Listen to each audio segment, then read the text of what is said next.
बाद परीक्षित ने पूछा, गुरुजी ये बताइए व्यक्ति को किस किस देव की उपासना करनी चाहिए, उनसे किस किस चीज की प्राप्ति होती है। सुखदेव भगवान कहते हैं, राजन, जिस व्यक्ति को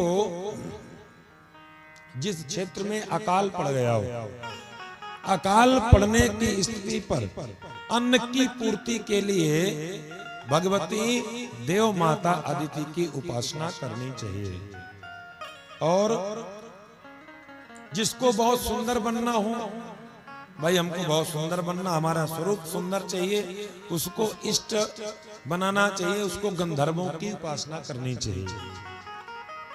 और जिसको बहुत अच्छा कोई राजनीतिक सफलता चाहिए, उसे प्रजापतियों की उपासना करनी चाहिए।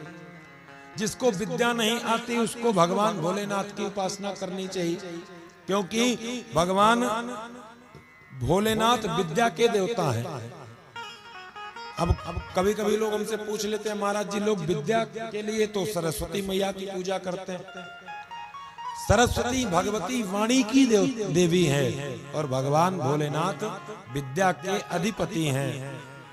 इसलिए बोलना क्या है, बोलना कैसे है, बोलना कितना है, इस बात की कृपा भगवती सरस्वती के द्वारा होती है। लेकिन आपके अंदर जो विद्या का प्रवाह होगा वो भगवान भोलेनाथ की कृपा से होगा। विद्या कामस्तु गिरिशम दाम्पत्यार्थम उमासती।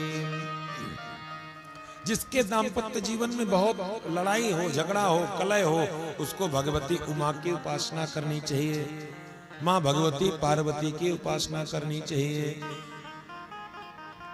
क्रमशः बताया, जिसको जिस चीज की प्राप्ति करना हो उसको इन देवी देवताओं की उपासना करनी चाहिए। और अगर धन चाहिए तो कोश कामः प्रचेतसाम, प्रचेताओं की उपासना करनी चाहिए।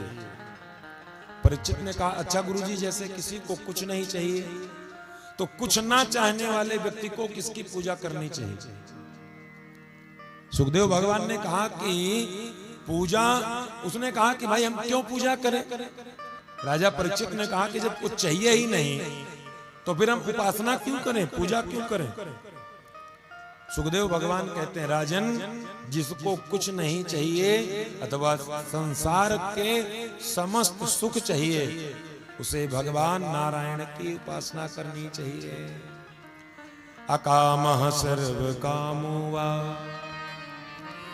मोक्ष काम उदारधे तीव्रेण भक्ति योगेन यजेत पुरुषं परम।